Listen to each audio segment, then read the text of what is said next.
Last week, we talked about turning your home into a ritual space, a place that holds your daily practices and grounds you. Today, we're going a layer deeper because I want to show you what happened when we took that idea and turned our home into a vision board. And 18 months later, it worked out exactly the way I'm about to describe. When my husband and I built our home in Austin, where I now work as a luxury realtor and designer, we made a commitment to turn our home into a vision board. We had made many pretty homes together. My husband is a designer as well. But this time, we were going to take it a step further. We were going to intentionally design it. What does that mean? That means that we were going to sit down and get clear about what our goals were, and we were going to imbue our home with it as daily reminders. Most people decorate a home by filling it with objects and pretty furniture, and we had done plenty of that ourselves. Find a piece, fill a wall, move on. This time we did something different. We asked ourselves, what is the life that we really want to build? Not what do we want our living room to look like? What do we want to feel like every single day and 5 years from now? One answer kept coming up for us: the ocean. We had a shared dream of having a second home with an ocean view. Being from the coast, New York and Los Angeles, we really still crave the ocean and sometimes feel a little bit landlocked here in Austin. So we decided if the beach house wasn't real for us yet, we'd bring it into our home anyway. Here's what that actually looked like. We took one of my husband Dario's old longboards and we painted it matte black. We leaned it against our living room wall.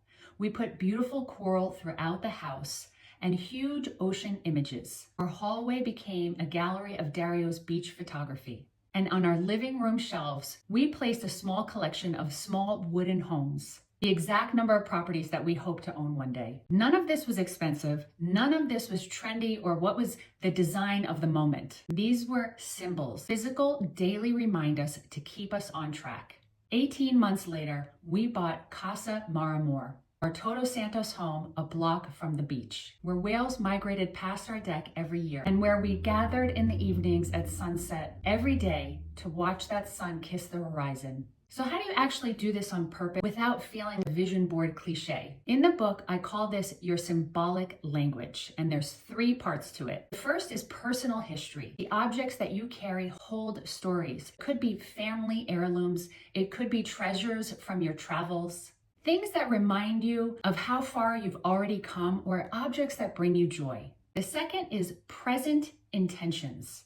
What supports the season that you're actually in right now? The book on your nightstand, the art in your office, the objects that anchor those rituals we talked about last week. The third is future dreams. And this is the layer almost everybody skips. These are specific representations of where you are headed.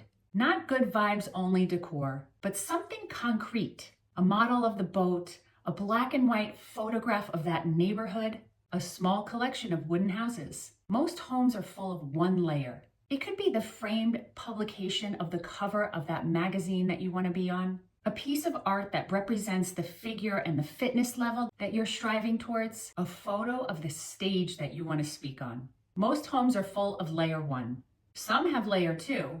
Almost nobody has layer 3. And in my experience, that's exactly what's missing when someone tells me they feel stuck. I saw this play out recently with a client. She was a writer working on her first novel, and she was stuck.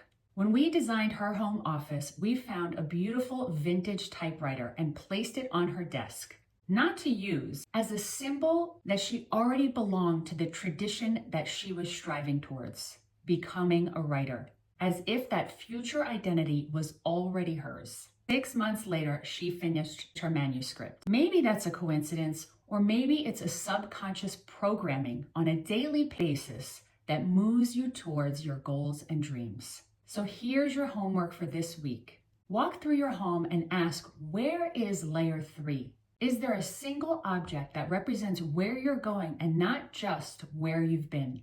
If the answer is no, it's not a decorating problem. It's an invitation. This is part of a series that I'm building chapter by chapter from my book on intentional design coming out this fall. New videos every week between now and the launch. Each one going a little deeper on how your space can actively support the life that you're building.